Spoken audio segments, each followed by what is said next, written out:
Rising prescription drug prices, and particularly insulin, has been widely publicized in the media. Back in 2001, rapid-acting and long-acting insulins cost about 5 and 6 cents per unit.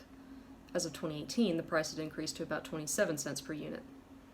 Many insulin-dependent diabetics that struggle to afford their insulin resort to rationing their supply, which can ultimately result in severe complications or even death. Without any kind of legislation to prevent drug manufacturers from continuing to raise insulin prices, we're essentially allowing these companies to hold people's lives for ransom. Numerous bills have been proposed in attempts to make insulin and other prescription drugs more affordable for these patients, including the Insulin Price Reduction Act that was introduced to Congress in 2019. Unfortunately, the only bills that have seen any degree of success have been those that target insurance companies, not the drug manufacturers themselves. They do this by reducing and limiting monthly copays on insulins.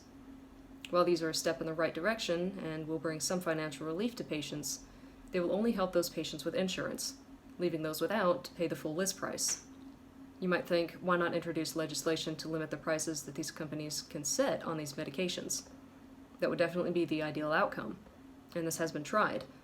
But each time such a bill is introduced, lobbyists for the drug manufacturers manage to whittle away the support for these bills until they die.